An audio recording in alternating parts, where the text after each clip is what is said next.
Okay. So class 10, today we are going to start with Merchant of Venice. Okay. And we are going to start with Act 4, Scene 1. Okay. So before I start with the session, I want all of you to have your textbooks before you, because you know, without the textbook you will not be able to understand line to line, and it will be very difficult for you if you sit without the textbooks. So I suggest before starting with the session, please have your textbooks before you so that you can take down all the notes necessary for you. Okay, if you want a copy also, you can keep a copy with you for the necessary notes. Okay, so let us recapitulate what we studied in class 9. In Act 3, Scene 5, okay, we were on a lighter note. That scene was on a lighter note because we found that Lancelot was fooling around Jessica, and he blamed her for being the daughter of a Jew, and thereby Lorenzo intervenes in the scene. And what happens?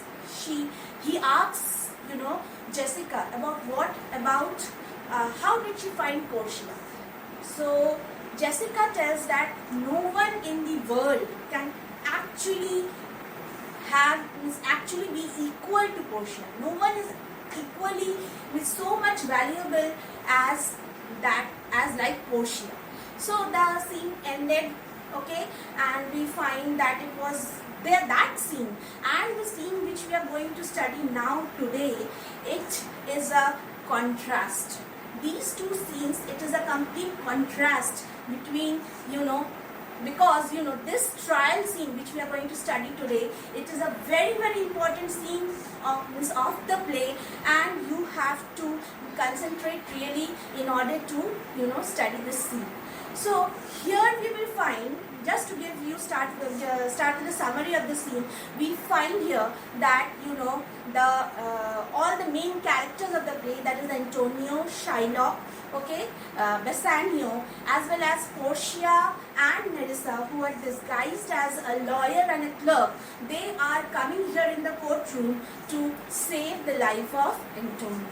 So we see there's a very tensed situation in the courtroom. The Duke appeals so many times, okay, to Duke appeals so many times to Shylock to show mercy to Antonio, but Shylock is a heartless villain. He doesn't have that much sympathy, even a dram of mercy in his heart, the smallest quantity of mercy in his heart, to show some kind of mercy to Antonio, because all he wants is revenge. Okay, other than revenge, nothing is working in his mind, and therefore he will not show, he's not going to show, he's not intending to show any kind of mercy to Antonio. Bassanio is offering him what? Bassanio is offering him double the amount of the sum, but still he is very, very adamant on having what? Only to have the pound of flesh from Antonio's body.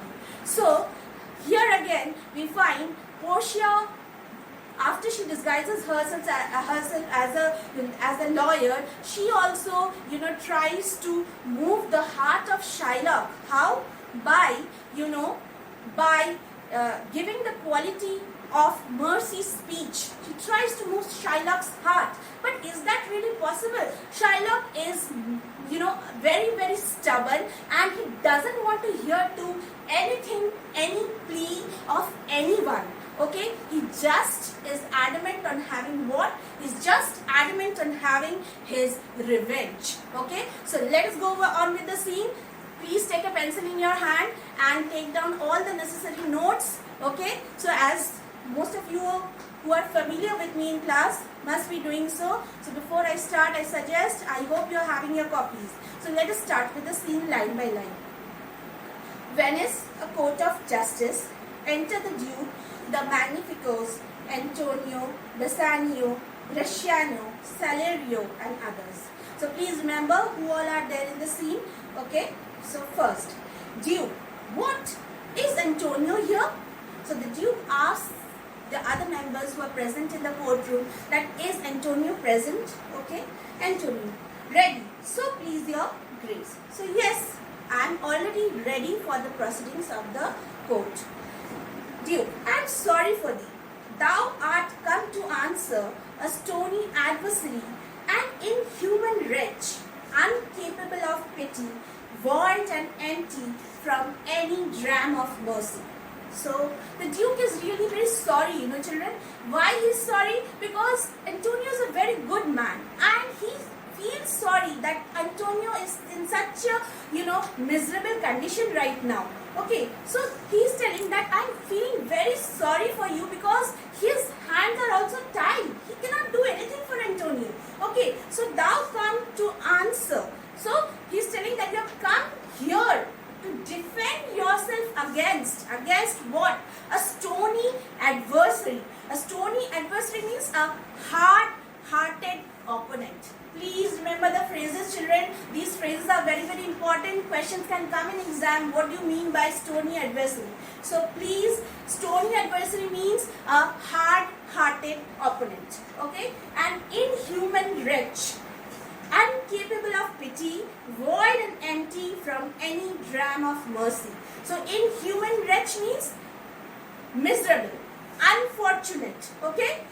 Inhuman wretch, miserable and an unfortunate man.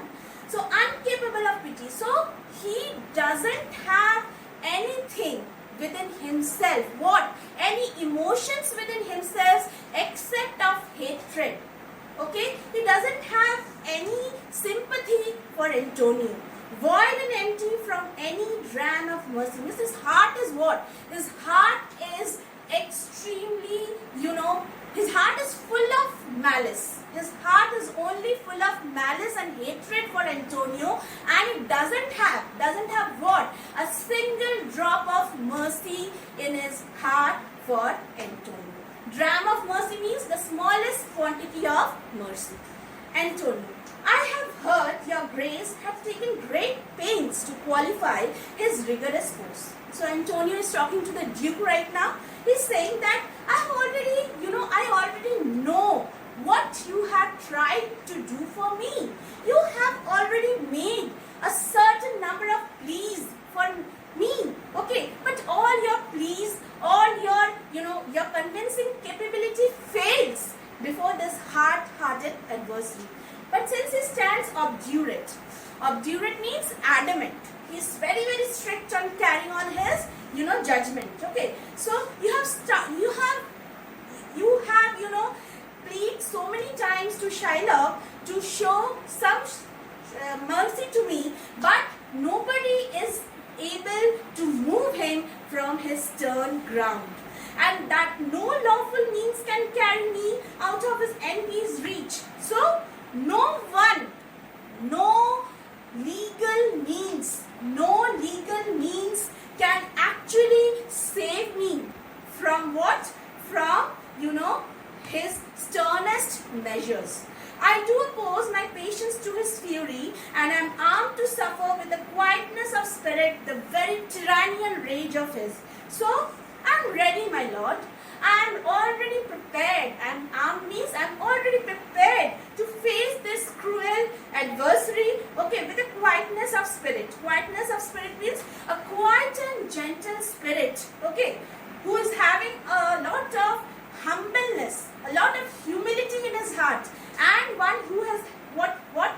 He has immense love for others. So quietness of spirit means a soul which is very quiet and gentle, and who is having immense love for others. Means he doesn't want to go up for any arguments right now. He wants to face the wrath of Shylock with patience, and he has resigned to his fate already. So he doesn't want any more arguments further.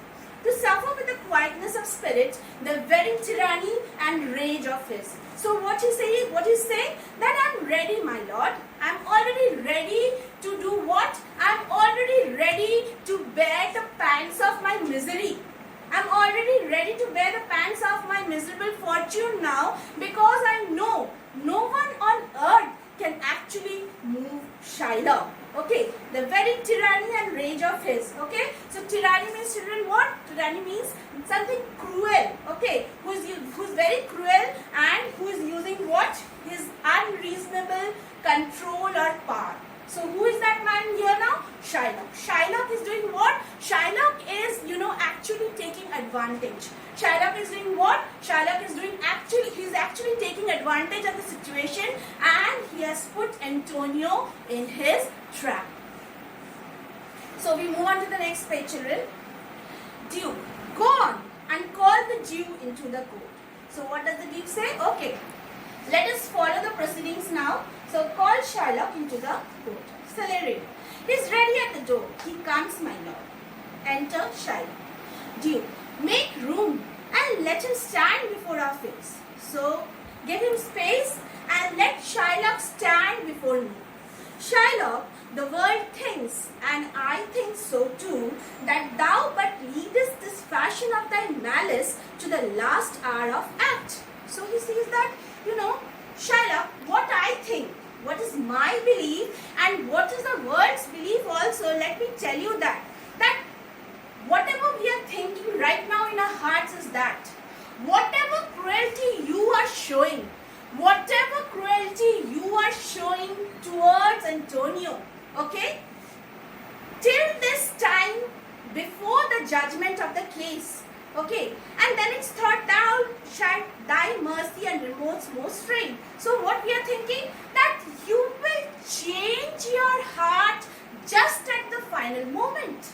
Maybe there's a change in your mind, there's a change in your heart just at the final moment, and which will appear to us more strange, because this, if you change your mind right at the final moment, it will be more stranger for us. Okay, thou shalt thy mercy and remorse more strange. Remorse means pity. Okay, so he says that will appear more strange to us. Okay, because if you change your heart all of a sudden at the final moment, that is thy strange apparent cruelty. So whatever cruelty you are showing now, whatever harshness you are showing at the moment, okay, apparent means what appears to be, okay, whatever apparently you are showing such kind of cruelty towards Antonio, maybe it can happen that in the final moment of the judgment, some drop of mercy from heaven comes within your heart, or somehow it happens, a miracle happens and you change your heart, okay, and where thou now exacts the penalty. So he's telling that the penalty which you are insisting on claiming. What is the penalty? The pound of flesh. Okay. So the bond. So which you are insisting on claiming the penalty, which is a pound of this poor merchant's flesh. Thou wilt not only lose the forfeiture, but touched with human gentleness and love, forgive a moiety of the principal. So what we all are expecting here? We all are expecting here that not only what will you do? Not only you will forgive Antonio of the penalty, but also what will you do? You will forgive a portion. Okay? You will forego a portion of the principal amount which Antonio had taken from. Okay? So we are expecting that. Forgive a moiety of the principal. Moiety means a small amount.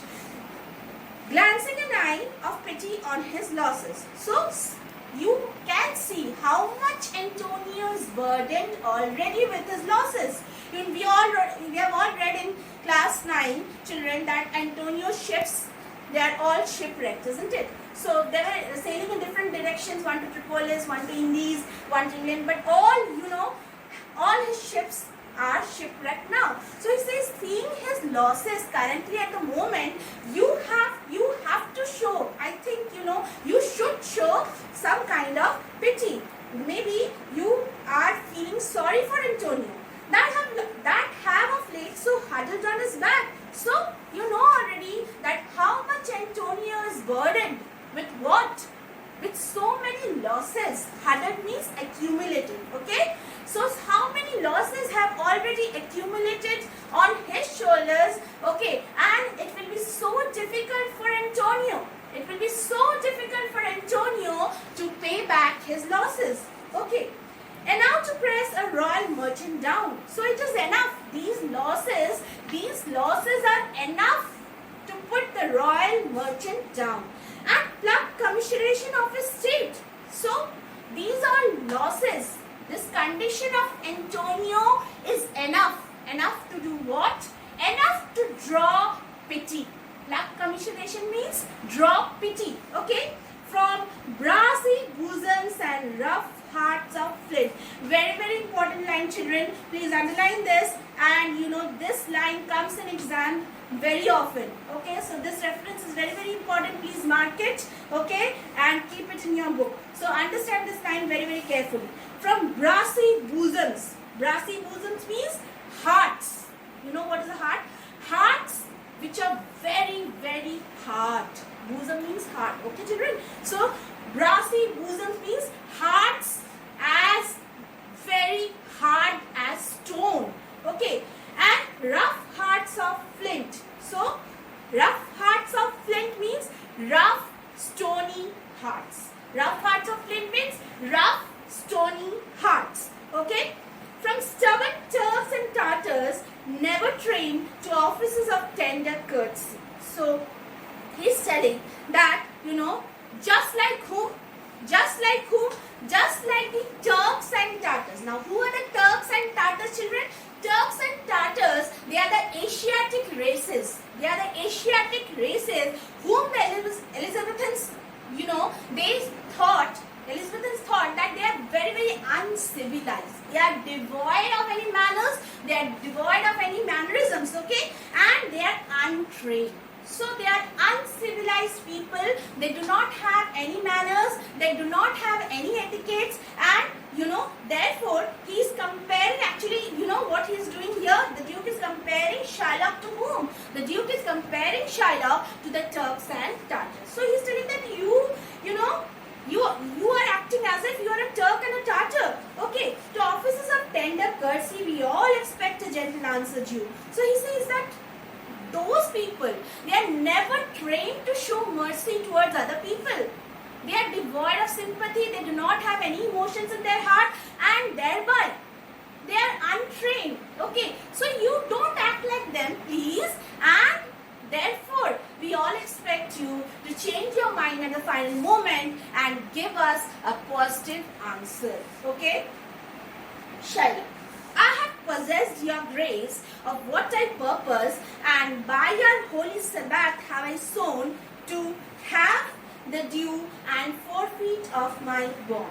So, I have possessed your grace means I have already informed you, my Lord, what I intend to do. What I purpose means what I intend to do.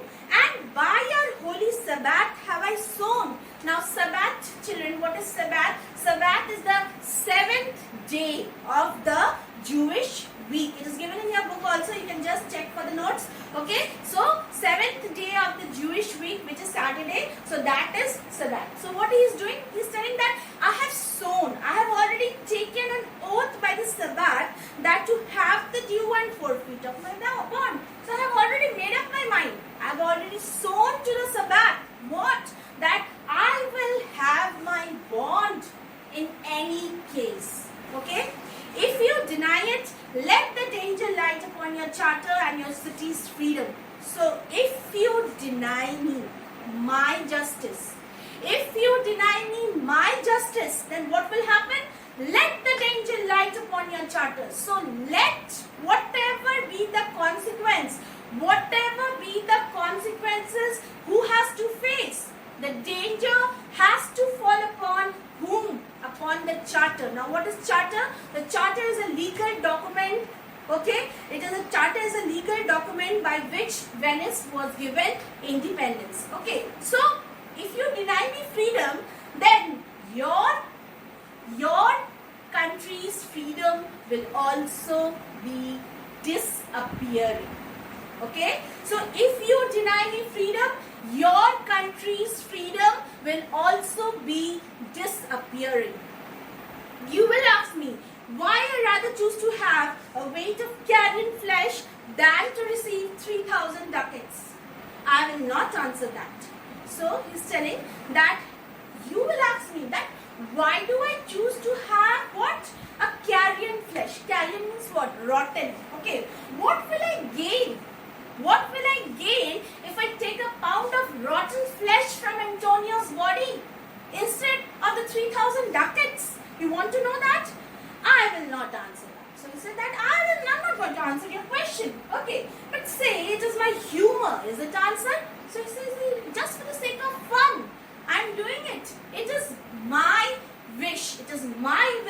that I want the flesh instead of the money.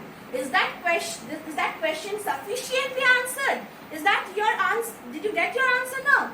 What if my house be troubled with a rat? Please mark this extract and keep in the right important. This can come for the exam, okay? Very, very important. What if my house be troubled with a rat and I be pleased to give 10,000 ducats to have it banned? So what is telling? That supposing in my house, I am troubled with what? I am troubled with rats, okay? And what I do? I give how much money? I give 10,000 ducats to a man to have the rats poisoned. Now, don't you think 10,000 ducats is a very huge sum?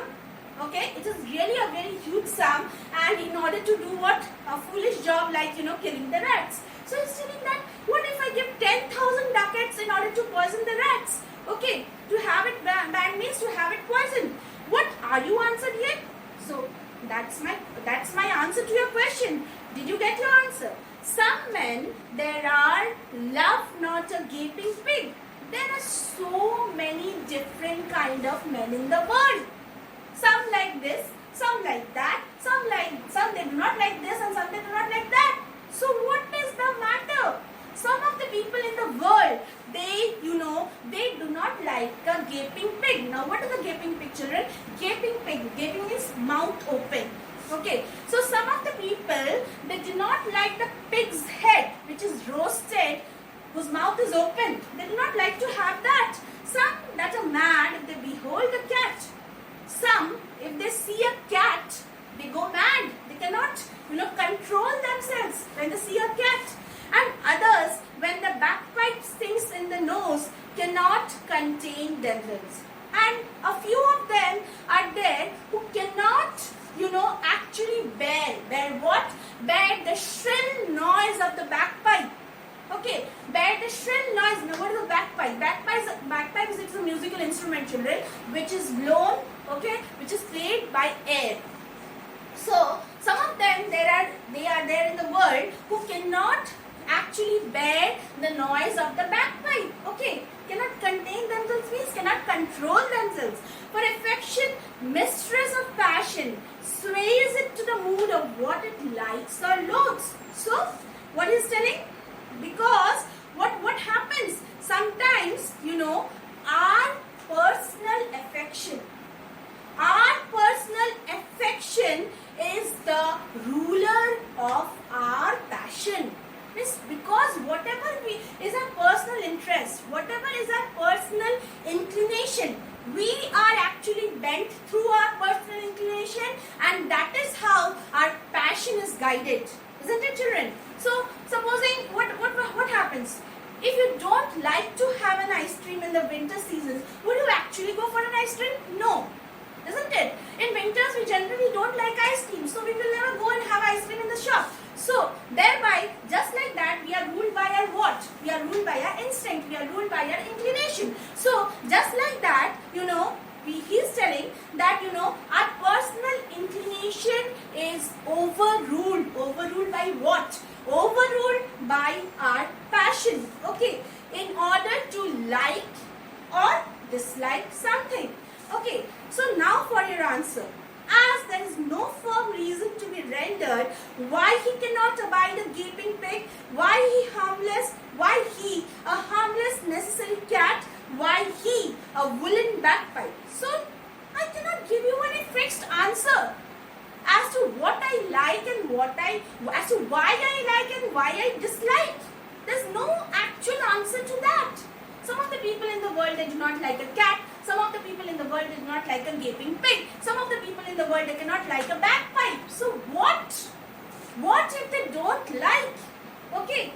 But of force must yield to such inevitable shame as to offend himself being offended. So, when a man is offended himself, okay, when a man is offended himself, he will act like, how will he act? He will be compelled to act, okay, how? He will be compelled to act in a shameful manner, because he himself is not happy, he himself is offended. So he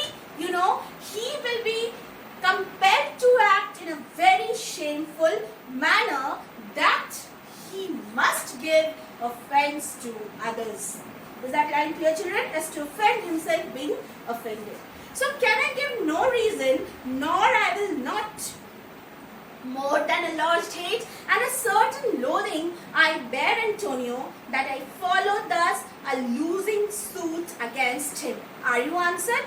So he's telling that. So can I give no reason?